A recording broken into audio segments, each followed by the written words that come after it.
Welcome to my channel. இன்றைக்கி egg ப்ரெட்டை வச்சு ஒரு அருமையான ஒரு டிஷ் செய்யலாம். வாங்க பார்க்கலாம். நான் 8 ப்ரெட் ஸ்லைஸ் எடுத்துருக்கிறேன். இதை சைடெல்லாம் கட் பண்ணிவிட்டு நடுவில் மட்டும் இப்போ காமிக்கிறேன் வாங்க. பாருங்கள், ப்ரெட்டை எப்படி கட் பண்ணிக்கிட்டேன். மீதி அந்த சைடில் இருக்கிறத ப்ரெட் கிராம்ஸ்க்கு ரெடி பண்ணிட்டேன். இதை தனியாக பண்ணிக்கலாம், இதை தனியாக பண்ணிக்கலாம். இப்போ பார்த்திங்கன்னா கொஞ்சம் ஆயில் விட்டுட்டேன் கடாயில். இப்போ இந்த ஆயில் நல்லா சூடாகும். பொடியாக நுணுக்குன்னு வெங்காயத்தை இதில் கொடுத்துக்கலாம்.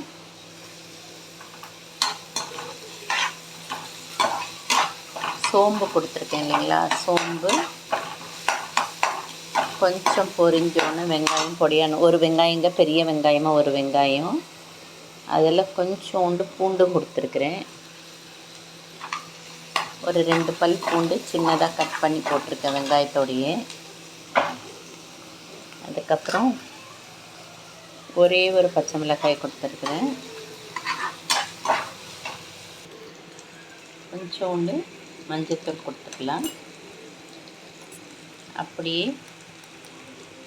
கொஞ்சம் உப்பு கொடுத்துக்கலாம்.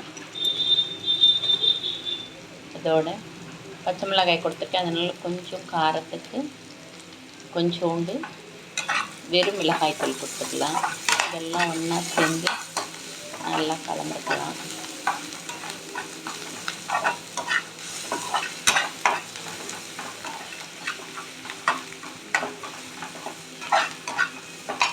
இப்போ இந்த பொடியை நறுக்கி வச்சுட்டோம் பார்த்திங்களா, இந்த தக்காளியையும் இதில் கொடுத்துக்கலாம்.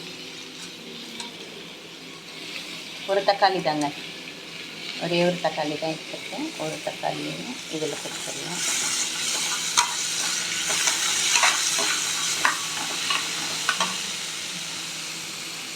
கொஞ்சம் நேரம் இதை அப்படியே தட்டு போட்டு மூடி வைக்கலாம்.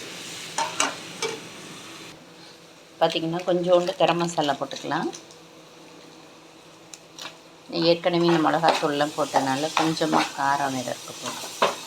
இது ப்ரெட்டு இல்லைங்களா, ப்ரெட்டை உள்ளே கொடுக்க போகிறோம். இப்போ இதை நல்லா வதக்கிட்டு, இப்போ ப்ரெட்டு இருக்குது பார்த்திங்களா, அதை பொடியாக நுணுக்கி வச்சுருக்கோம் இல்லைங்களா, இந்த ப்ரெட்டை அப்படியே இதில் கொடுக்குறோம்.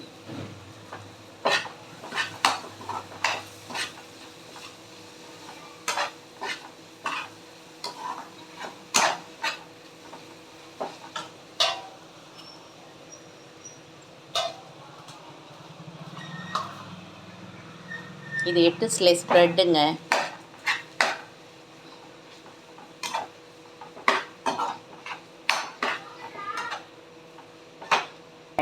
இப்போ என்ன பண்ணணும், இது நல்லா ஆறட்டும். ஆறினோன்னு அதுக்கப்புறம் செய்யலாம். இப்போ பார்த்திங்கன்னா கொஞ்சம் உப்பு போட்டிருக்கேன், மஞ்சள்தூள் போட்டிருக்கேன். இதில் கொஞ்சம் பெப்பரையும் போட்டுடலாம். கொஞ்சம் பெப்பர் கொடுத்துருக்கேன். இது நான் நுணுக்கின பெப்பரு, அதனால அப்படி தெரியுது உங்களுக்கு. பெப்பர் கொடுத்துருக்கேன். இந்த பெப்பரு எல்லாம் மிக்ஸ் பண்ணிவிட்டு அதில் 2 முட்டையும் அடித்து ஊற்ற போகிறேன். இந்த 2 எக் கொடுத்துருக்கேன். இதை நல்லா பீட் பண்ணிக்கலாம். பாருங்கள், இதை நல்லா விஸ்கை கொண்டு நல்லா பீட் பண்ணிக்கிட்டு காமிக்கிறேன். ரெடி ஆகிடுச்சு.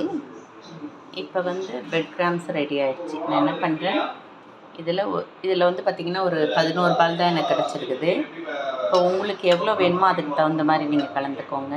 இப்போ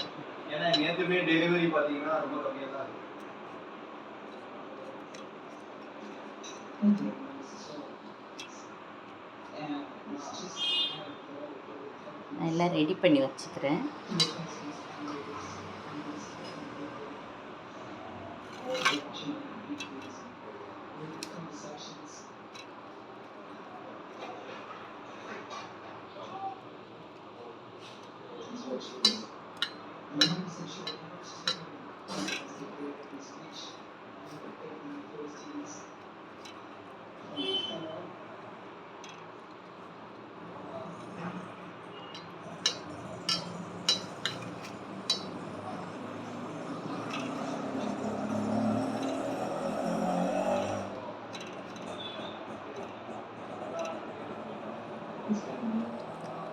இந்த 4 ஃபஸ்ட்டு போட்டுடலாம்.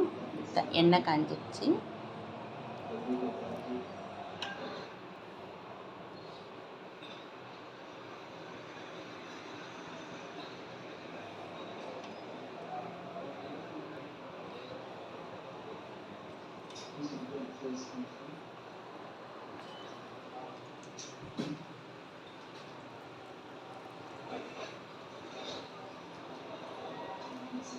பாருங்கள், இப்படி வந்திருக்கு.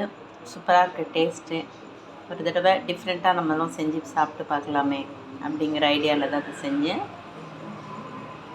நீங்களும் செஞ்சு சாப்பிட்டுட்டு அதோடய டேஸ்ட்டு நல்லா இருந்தால் இன்னும் குவான்டிட்டி அதிகமாக படுத்திக்கிறதா இருந்தாலும் படுத்திக்கலாம். முட்டையும் எக்கையும் நிறைய சேர்த்துக்கலாம். இதோட டேஸ்ட் நல்லா இருந்தால் எல்லாருக்கும் ஷேர் பண்ணுங்கள். சப்ஸ்கிரைப் பண்ணிக்கோங்க. பெல் ஐக்கானை கிளிக் பண்ணிக்கோங்க. மீண்டும் ஒரு புது பதிவுடன் உங்களை சந்திக்கும் வரை உங்களிடமிருந்து விடைபெறுகிறேன். நன்றி, வணக்கம்.